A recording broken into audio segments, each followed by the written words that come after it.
Welcome to MER, Movement for Everyday Resilience. This is our third event. It's a virtual session where we talk about different topics that are linked to the 4-pillar approach: body, mind, spirit, and emotions.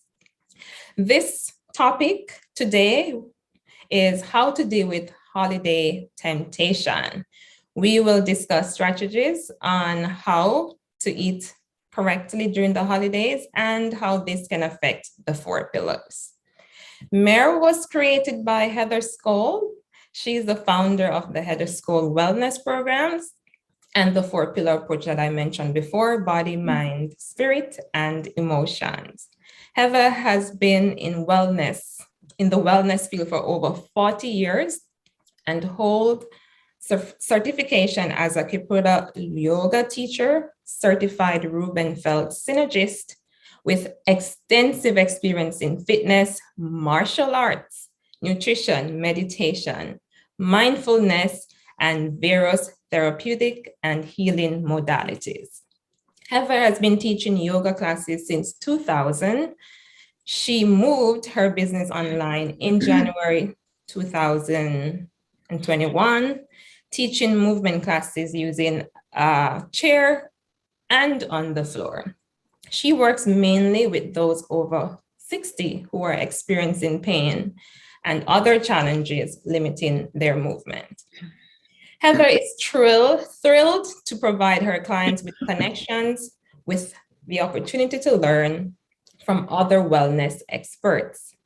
Today's guest is Cynthia Schaefer. Cynthia flourishes in her own urban paradise in Davie, Florida. She's the founder and facilitator of the South Florida Edible Garden and Sustainability Meetup and Facebook groups. She is also the co-founder of the Caring Community. She recently released her book, Your Food is Your Future. Cynthia does wellness consultations using homeopathy, herbalism, and food to help clients reach their peak wellness. Heather and Cynthia met through a massive open online course in 2014. They connected with one another out of 12,000 participants and build a friendship that has continued until today. So we're going to have two amazing experts, but before we get into the discussion, do not forget to use the chat to ask questions. We will have a short Q&A session at the end. Cynthia, thank you for joining us today. My first question is for you. How do people stay healthy during the holidays? Is a fabulous question. I think one of the things we don't talk about enough is quality of food as well as quantity. Everyone's talking calories and quantity and what are we eating, how much are we eating, but I want to talk about what we're eating. I heard that we have a gardener here, and one of the things that I think is really important is getting access to real food. Now, I know it's December in Canada. You guys probably aren't getting much out of the gardens right now. But one of the things that is a really fabulous way to get through your winter is with a window herb garden. So I like the bowls that have multiple herbs in them, and they're right in the kitchen, and you can just grab and you can put in your soups and your stews. You can use them for teas, or you can just pinch off a bit and taste. Now, the reason that I like this and how it ties into temptation is I think a lot of times when we're eating mindlessly, we're looking for that little something, that makes our bodies kind of like perk up. And herbs have really nice, deep, rich flavors that give you that sense of you're really getting something without taking in a lot of junk food. So for example, a mint tea in the afternoon is a really great pick-me-up. It's a great way to wake yourself up and get ready for any parties you might be attending later. Now, let's say you're at the party, okay? It's all about interrupting your behavior. It's about awareness and what can you do differently that you didn't do at your last party? What habits do you have? So putting that plate down, if you're at a buffet or a cocktail party, is a great thing to do. Put the plate down, engage in conversation. Put the fork down. When you're at the buffet, take just a little bit of everything, because diversity is really good for the gut and it's really good for the body. And that way you don't end up just stuffing your face on the one thing that you love so much that you know you shouldn't have. But we're not going to be perfect at the holidays. Yes. But what we can do is we can have alternative behaviors. So herb gardens, getting access to great food on the days that you're not in your parties, and maybe putting the cookie tin up so high that you need a step ladder to get it back. Okay, thank you. I need to do that. Hide the cookie jar. Thank you so much, Cynthia, for that. Okay, so how can we stay healthy by including movement into our schedules during the holidays, Heather? Great. Thank you so much for that question, Miranda. So what can we do to move during the holidays, and what can help us stay healthy? So the first move I would really say is pausing. And by pausing, I mean that we stop doing. And if you are at a party, your move will always be come back to yourself, notice your own breathing. And the other move is to take in with your eyes, with your ears, and the smells, so that you can engage the senses. And for someone like myself, one of the moves, if ever there's a big array of choice of food, is I scan the whole thing before I start taking anything. So that's my move, is to see what the choices are. And then if I'm waiting in line, hopefully you won't be waiting in line. Hopefully it's a small party where you're not waiting in line. But once you kind of get an idea of what the fare is, now for me, it's become a way of life because I don't eat gluten, I don't eat dairy, I have to be careful of certain things. So I'm already pre-selecting. So my move is in what can I have? What am I going to put on my plate? And then I start to then choose what I'm going to put on my plate according to what I know in my head, in my mind, is better for me, but also in the moment. You know, when I come up to it, I might smell it. I might take a moment. How does that feel in my body? And decide whether I'm going to put it on my plate at all. Or if a dish is passed around, it's always like that moment. Now, sometimes you do put it on your plate and you take a bite and you're like, you know what? This here tastes better. I want more of that. I'm not going to eat that. And so my move, in actual move, is that type of scanning and knowing what your terrain is, what is the food available. The second move is, once you're eating and you start to fill up, is, are you paying attention to your food, or is the food disappearing before maybe you're trying to be in conversation, but you're trying to eat? Can you take a few seconds to actually be present with your food, chew your food? And then the third move is come back to yourself and feel your breathing. And so that you notice, well, as Cynthia has said, are your pants getting tight? And that's a good sign to stop and take a pause. Okay, thank you so much, Heather.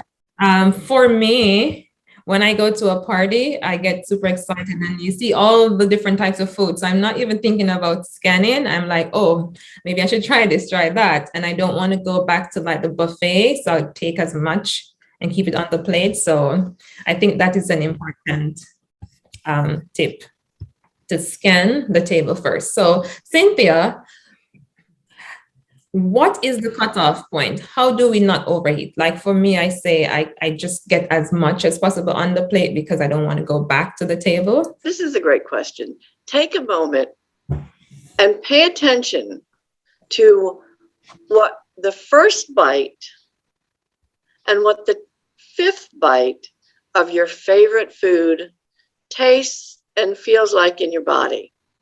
Because the first bite is always the bite where we get the most response from our body. After that, we keep eating more and more because we're waiting for that hit.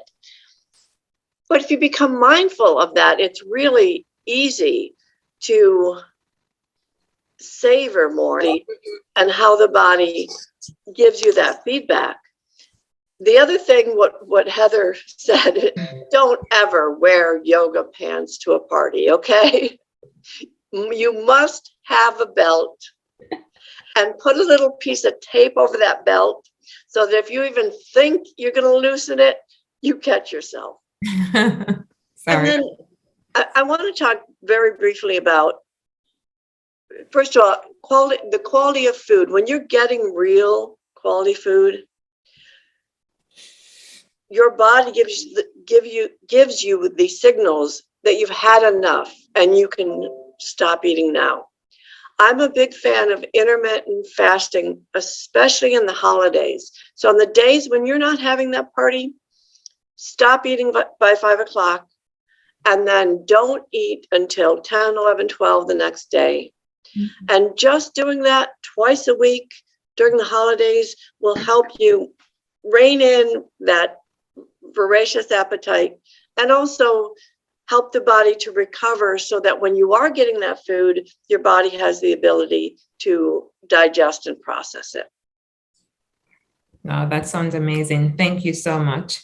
Heather, can you provide a tool that will help us to be more mindful? Cynthia just talked about being more mindful. Do you have a tool that we can use? Oh, yes. Oh, absolutely. As I was talking about the breathing really gives us a chance to check in to what is going on, inside of ourselves. And I know that when I've taken that one bite too many, I start to feel, I actually feel it kind of from my throat down to my belly. And it's like, oh, but I taste so good. I want one more. But that is really the body's signal to stop. And in order to start getting in touch with that, what I want to go back to is just the sense of breathing and breath holding, because when we hold our breath really gently, it creates a moment of pause. And so I'll tell you what it is, and then let's try it together. So we're going to breathe in, let's say for 4 counts, we hold our breath. And when we're holding, you can really tell what's happening in the belly, in the throat. And it's like, okay. And then when you slowly let out, if you feel like you cannot fully even let out the breath, you know that it's time to stop eating. So for right now, let's just practice that move and the holding of the breath just to get that feeling of that pause. And at the same time, while we're pausing, if we're actually engaging in there's lots of food, engage your eyes in as though you're looking at some beautiful food so that we're taking in that deliciousness, but in a way that's not disrupting our flow of digestion. So let's do that together. We're going to breathe in for a count of 4. 1, 2, 3, 4. Hold your breath for 1, 2, 3, 4. And then just slowly breathe out for 5, 4, 3, 2, 1. Let's do it again. We're going to breathe in, 2, 3, 4. Hold your breath. Open your eyes wide as though you're looking at the food, you're smelling it, you're seeing it. And breathe out slowly for 5, 4, 3, 2, 1. Let's do that once more. Let's breathe in for 1, 2, 3, 4. Hold that breath. Eyes open, ears open, senses open, and then slowly breathe out for 5, 4, 3, 2, 1. Now, of course, when you're at a party, you're not going to be using your finger up and down because people will wonder what you're doing. But the actual breathing part is something you can do very subtly and use that breath holding technique to really help you pause and to check in. Okay, thank you so much, Heather. Great tool. So Cynthia, in the introduction, I talked about your book. So where can we find your book? And can you tell us about the consultations that you offer? Your food is your future. I think my mom is on the line, and maybe this is something that she is interested in. Thank you. I think when we look at food, we're not looking at it as being the foundation and the formation of the mind, body, soul, and emotional well-being of our next day, our next year, our next decade. And when we look at food, we're eating so much processed food that we are clogging up our bodies and we're losing the connection to how we feel and why we feel that way. For me, the journey has been amazing. In my 30s, I had so many health issues. And now, as I begin my 60s, I feel so amazing. I think we don't expect to feel vibrantly alive. And when you look at children and they're running around and they're full of life and they're just having the best time, we think, oh, well, we're grown-ups. We don't feel that way anymore. It's gone. But it's not gone. It's covered up. It's covered up with all that crap that you're getting from the food, the toxins, the systems that aren't working well. In my practice, I work with all sorts of people, and I've worked with a few doctors. And it kind of makes my head explode that I've worked with doctors who have told me that they only have a bowel movement once a week. And they don't know that that's like a huge problem. So in my peak wellness consultations, I work with people on the basics. So we uncover what isn't working in the body. We help to make that work better. I give tools, whether it's homeopathy or herbalism, to help the body do what it needs to do naturally. And as people take this journey, they find that you can't take the body journey without taking the heart journey and the mind journey and the soul journey.